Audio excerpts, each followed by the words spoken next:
호랑이는 죽어서 가죽을 남기고 사람은 이름을 남긴다고 하는 말이 있습니다.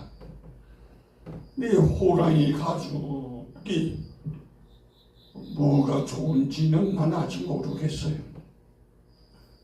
호랑이 가죽을 그림으로는 본 적이 있어도 만져본 적도 없는 것 같아요. 근데 동물들은 그걸 다 알아. 어쨌든 그 동물원에서 호랑이 배설물만 갖다 놔도 다른 동물들이 기겁을 하고 도망간대. 그래도 뭐 가죽을 걸어놓으면은 다른 동물들이 어떨까? 아마 깜짝 놀라서 그 상처를 피하지 않겠는가 싶은 생각이 납니다. 어쨌든 가죽이 그렇다고 하는데 이름을 오늘은 생각해 보고자 합니다. 왜 사람은 죽어서 이름을 남긴다. 무덤을 남기는 것이 아니고 이름을 남긴다고 했어요. 근데 빚보증을 잘못 썼다. 그래서 어려움 당하는 사람들이 많이 있지 않습니까? 그럼 이름을 잘못 사용했다고라는 의미가 되겠지요. 이름이라는 게 도대체 뭘까? 나 이름은 김광규. 명칭은 특정 대상을 가리키는 객관적 보편적인 이름이다. 호칭은 어떤가? 상황과 관계에 따라서 변하는 유동적 이름으로 친밀감 또는 주의를 반영하기도 합니다. 호칭은 장소나 역할에 따라서 다양하게 부르게 됩니다. 가정에서 부를 때는 여보라고 부르기도 하고 당신이라고 부르기도 하고 또는 아빠라고 부르기도 하고 할아버지라고 부르기도 합니다. 그 다른 사람 아니에요. 한 사람이 같은 사람을 그렇게 다 다르게 불러요. 교회에서는 김 목사 또는 원로 목사 또는 교회이기 때문에 회원, 경로당에 가면은 노인, 경로당 회원, 또 할아버지라고 이렇게 부르기도 합니다. 그 다른 사람 아니거든요. 같은 사람인데 그렇게 이름을 호칭을 하기도 합니다. 하나님의 이름과 호칭은 어떤가? 하나님의 이름이 하나인가? 하나만 부르는가? 호칭과 이름.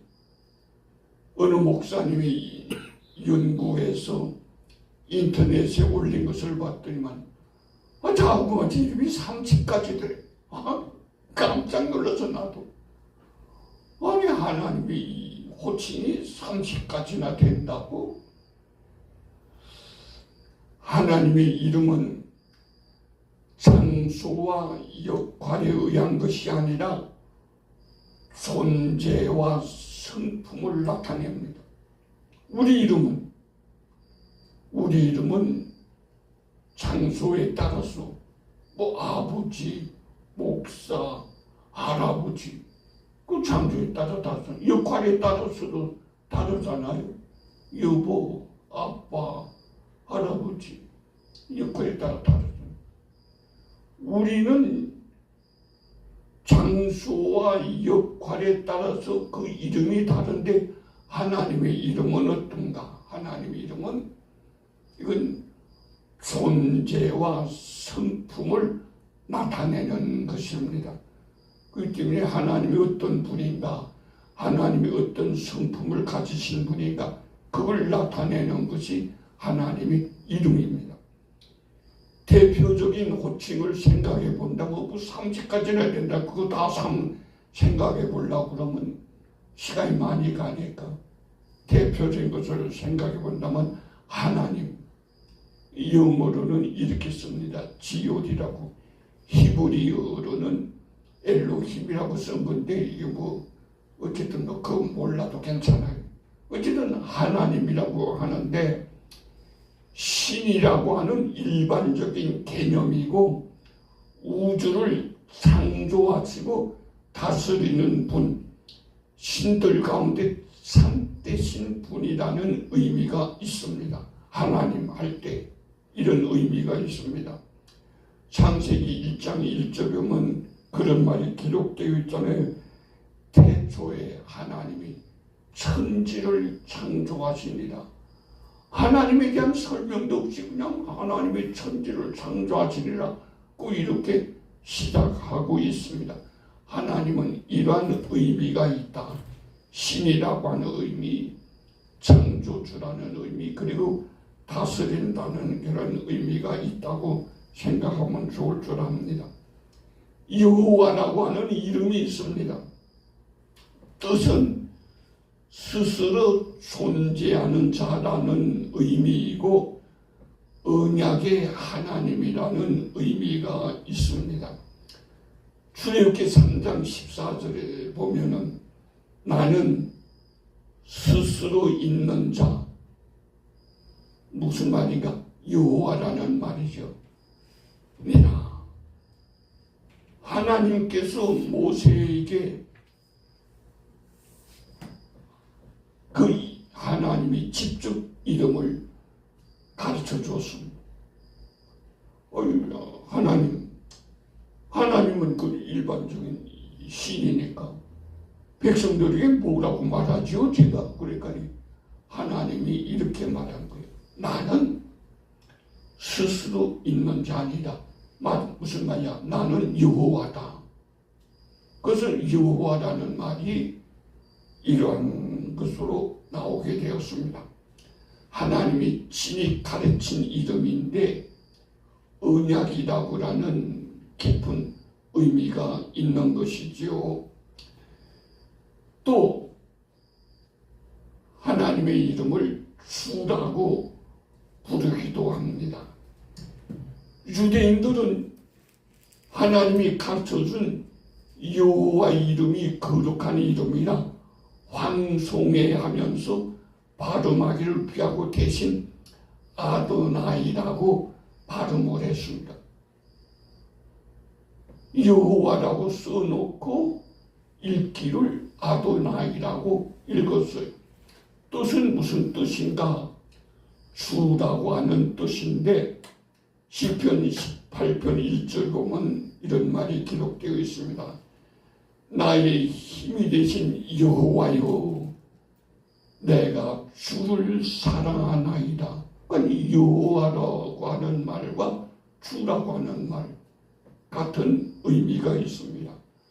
주라고 하는 말은 주님이라고 하는 말이고 주인이라고 하는 말이죠.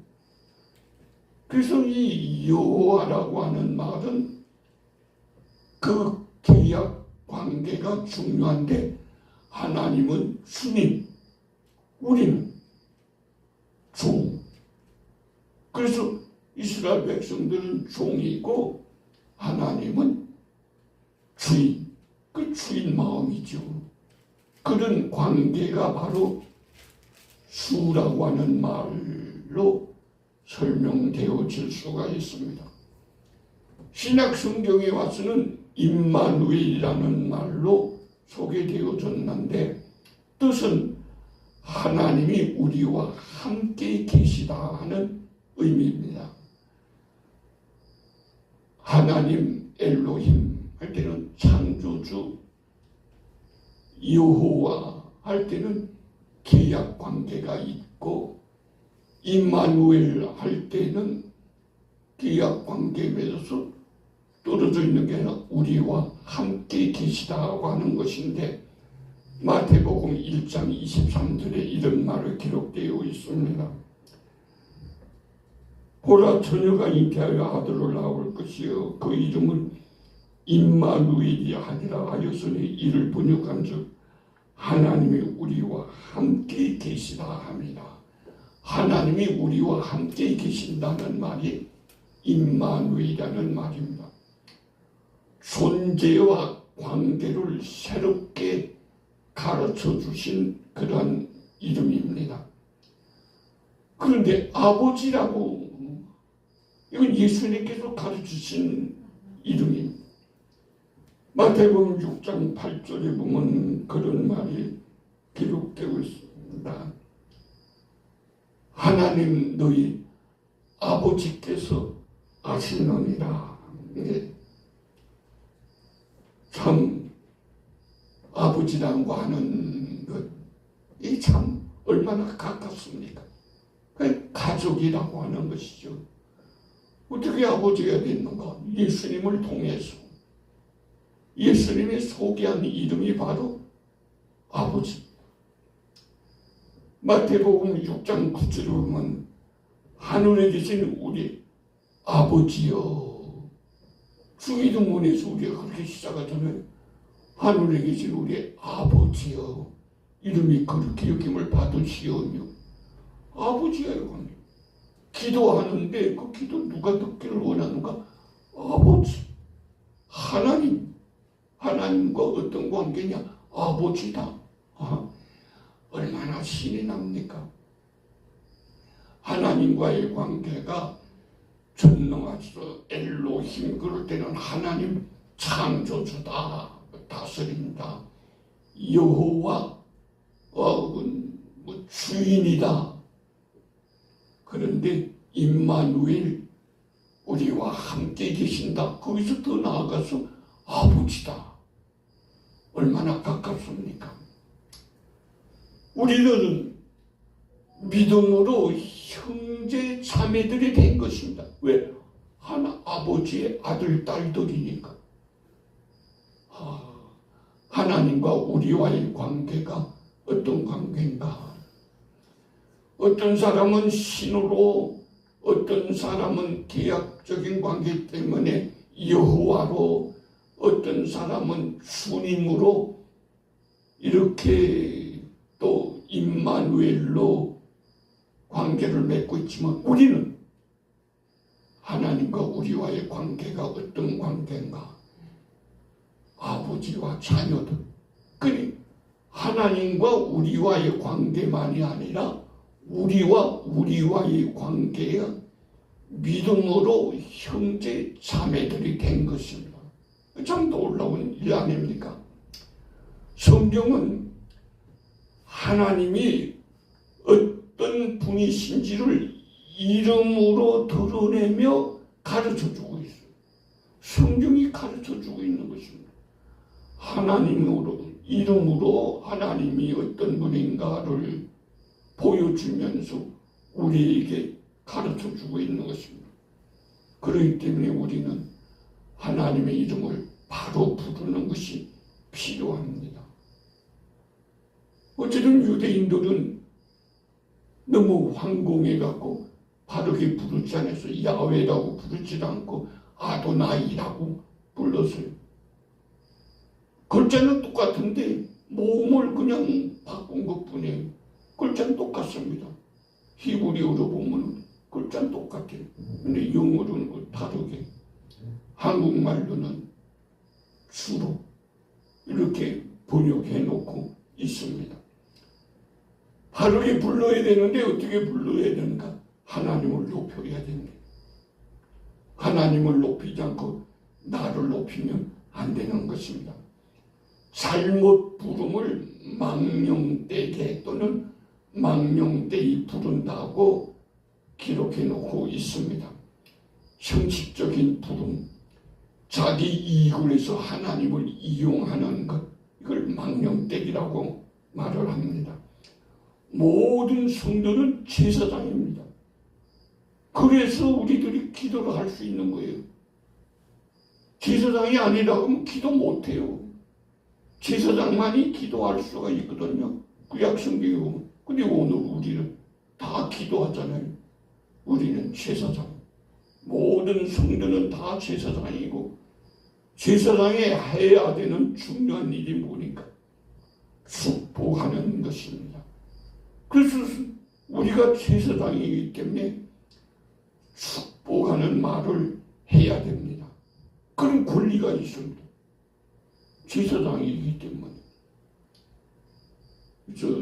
축복은 성직자만 하는 게 아니라 모든 성도들이 다 해야 되는 것이고 할 수 있는 것입니다. 성경에 보면 망령되이 행한 사람들이 참 많이 기록되어 있어요. 자기 생각대로 판단한 경우가 있는데 여호수아 제9장 14절에 보면 그런 말이 기록됐습니다. 무리가 그들의 양식을 취하고는 어떻게 할지를 여호와께 묻지 아니하고, 여호와께 묻지 않고 자기들 생각대로 판단을 했습니다. 여호수아가 기브온 거민을 만났을 때 계약한 것에 대한 내용이 이렇게 기록해 놓고 있습니다. 자기들 생각대로 했습니다. 뿐만 아니라 불법을 행하는 경우도 있습니다. 마태복음 제7장 23절에 이런 말이 기록되어 있습니다. 그때 내가 그들에게 밝게 말하되 내가 너희를 도움을지 알지 못하니 불법을 행하는 자들아 내게서 떠나가라. 참 얼마나 안타까운 일입니까? 예수님이 하신 말씀입니다. 망령되이, 다시 말하면 불법을 행했다. 그걸 망령되이로 이렇게 설명하고 있는 것입니다. 불법을 행했다. 예수의 이름으로 귀신을 쫓아내고 능력을 행했어요. 근데 예수님은 아니야, 그건 난 몰라. 너희들이 내 이름으로 했다고 그러는데 난 몰라. 얼마나 안타까워. 예수 이름으로 한다고 해도 조심해야 되는 게 이거예요. 이름은 예수 이름인데 정말 예수님이 원하는 일인가? 예수님이 원하는 일이라면 꼭 해야 돼요. 근데 예수님이 원하는 일이 아닌데 자기가 마음대로 하면서 예수 이름으로, 그건 아니에요. 아니 지금 그런 일들이 얼마나 많은지 몰라요. 예수 이름으로 기도를 해서 안수를 해서 그 예수님이 원하는 대로 기도하고 안수해 줘야 될 텐데 그게 아니라 자기가 원하는 대로 기도하고 안수해서 참 안타까운 일이에요. 우리나라는 대통령이 되려면 목사님들이 가서 안수를 해야 돼. 참 아직 하나님이 원하시는 걸까? 하나님 원하지 않는 거 하게 되면 얼마나 창피한 일이. 그럼 나중에 이런 말도 듣고 아니겠어? 난 너희를 도무지 알지 못한다. 예수 이름으로 안수했는데 왜 하나님의 뜻을 이루지 못하고 엉뚱한 짓을 하게 만드냐면 참 안타까운 일. 망령되이 행하는 사람들이 되어지는 거죠. 존경하는 마음이 없이 행하는 것들, 이게 바로 망령되이 행하는 것인데 헌금 아나니아와 삽비라의 경우가 바로 그거 아닙니까? 사도행전 5장 2절 이하에 보면 그 값에서 얼마를 감추며 그 아내도 알더라. 얼마만 가져다가 사도에다 팔아 백두니. 전능하사 천지를 만드는 하나님이 돈이 뭐 탑이 나겠어? 돈이 문제겠어? 근데 그거 왜 그렇게 인색하게 할까? 하나님 앞에 바치면서 하나님이 원하지 않는 거예요. 자기 생각대로. 그게 망령되이죠. 기도는 어떻습니까? 기도하는 경우도 볼 것 같으면은 누가복음 18장 11절에 그런 말이 기록되어 있습니다. 바리새인은 서서 따로 기도하여 이르되 하나님이여 나는 다른 사람들 곧 토색, 불의, 간음을 하는 자들 같지 아니하고 이 세리와도 같지 아니함을 감사하나이다. 하나님이 그 기도 좋아하시겠어요? 이 세리와도 같지 아니함. 자기를 내세우는 거죠. 기도하는 것 좋아요. 그런데 하나님의 마음에 맞는 기도를 해야지. 내 뜻만 자꾸 전하면 이건 참 곤란한 거죠. 예배 드리는 거 어떻습니까? 사울 왕의 경우가 기록된 걸 봅니다. 사무엘상 제13장 13절에 이런 말이 기록됐습니다. 사무엘이 사울에게 이르되 왕이 망령 때에 행하였도다. 왕이 하나님 여호와께서 왕에게 내리신 명령을 지키지 아니하였도다. 그리하였다면 여호와께서 이스라엘 위에 왕의 나라를 영원히 세우실 것이거늘. 왕이 예배를 드렸어요. 다른 사람도 아니고 왕이. 근데 사무엘 선지자가 망령 때에 행했다고 그랬어요. 예배 드려서 참 잘했습니다. 그런 말을 하지 않아요.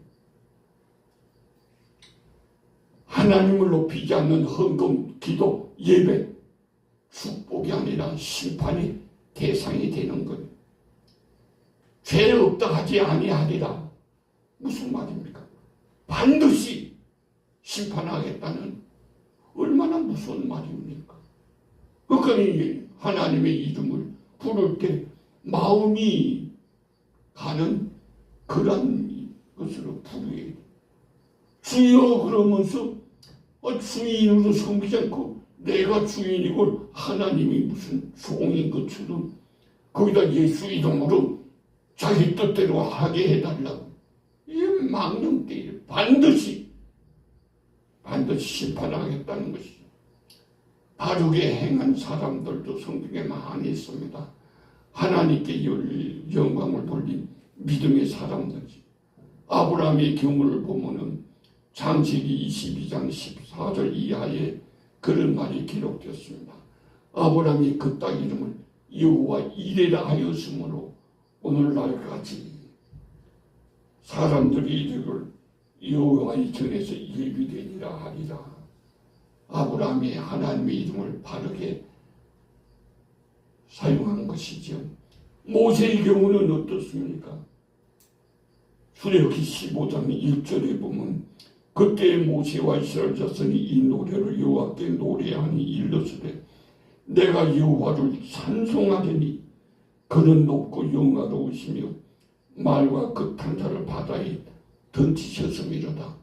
출애굽을 할 때 홍해를 건너고 난 후에 모세가 노래한 것에 대한 기록인 것입니다. 엘리야의 경우가 있습니다. 열왕기상 18장 31절 이하에 보면 그런 말이 기록되고 있습니다. 모든 백성이 말하되 여호와 그는 하나님이시로다. 여호와 그는 하나님이시로다. 모든 백성이 다 하나님을 인정하며 말했다는 그런 내용이죠. 베드로의 경우도 있습니다. 사도행전 3장 6절에 보면은 나의 영과 검은 없지만 내게 있는 것을 내게 주노니 하면서 예수 그리스도의 이름으로 일어나 걸으라 하면서 안전뱅이를 일으키면서 한 말입니다. 바울의 경우도 있습니다. 사도행전 16장 18절은 귀신 들린 자를 고칠 때 예수 그리스도의 이름으로 나오라. 그래서 귀신 들린 자를 고친 경우도 있죠. 이름을 왜 부르나? 우리도 이름을 부릅니다. 성도들은 하나님 이름을 왜 부르나? 도와달라고. 하나님 이름을 왜 부른가? 출애굽기 14장 10절에 보면 그런 말이 기록되어 있습니다.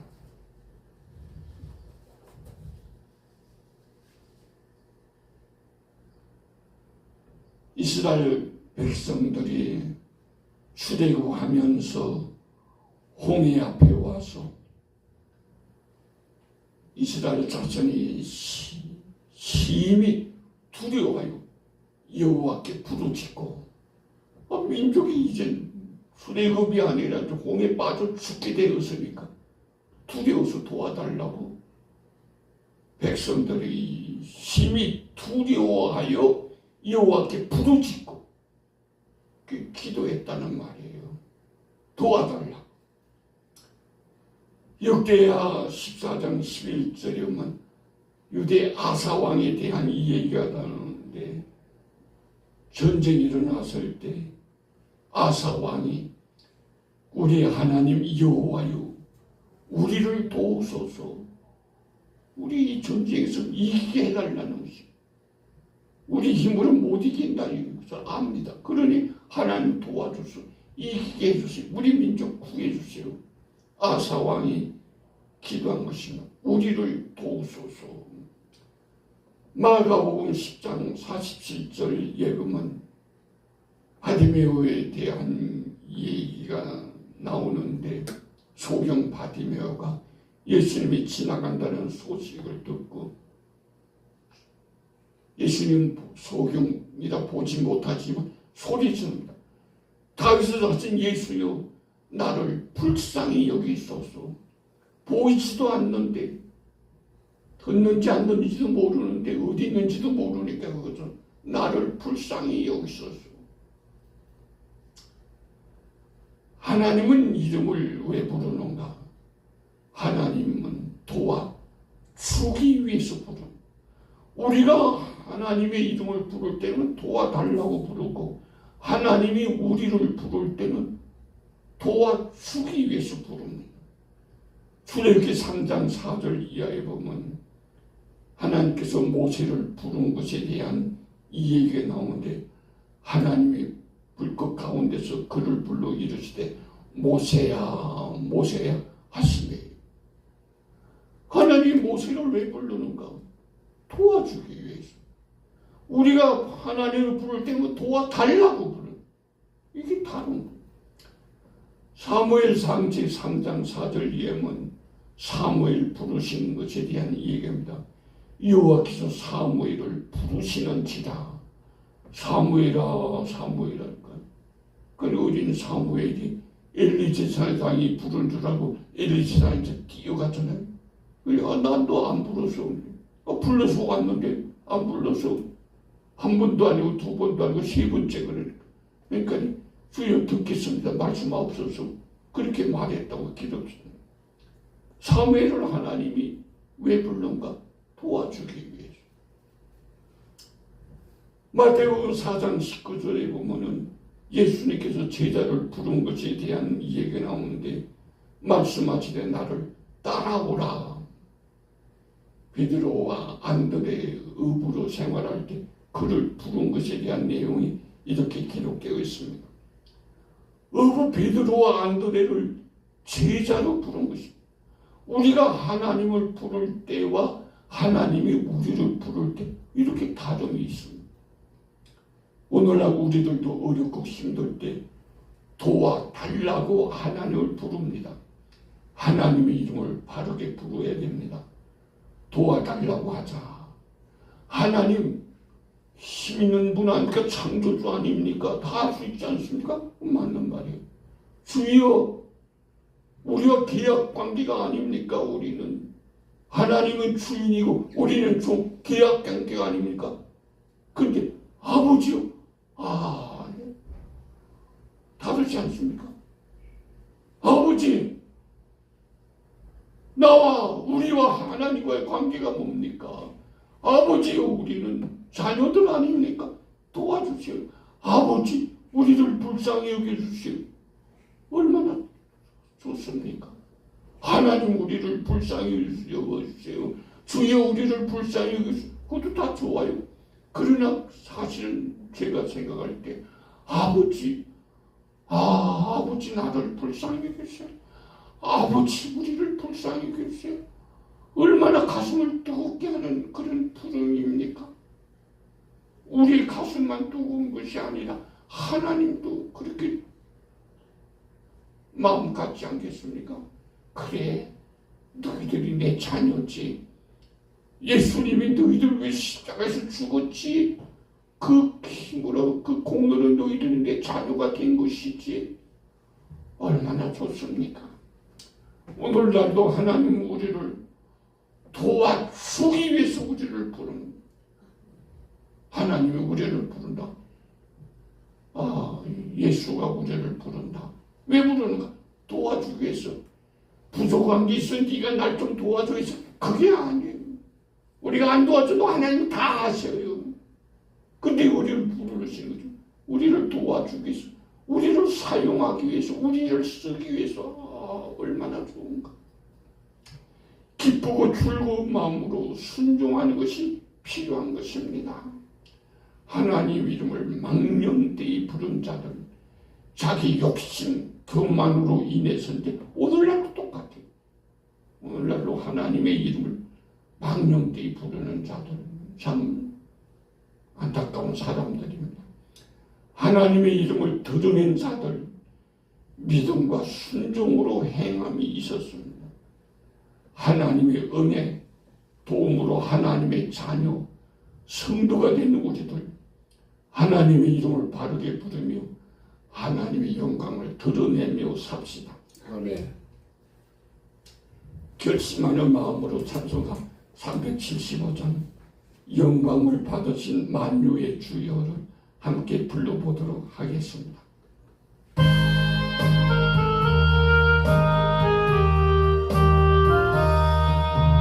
영광을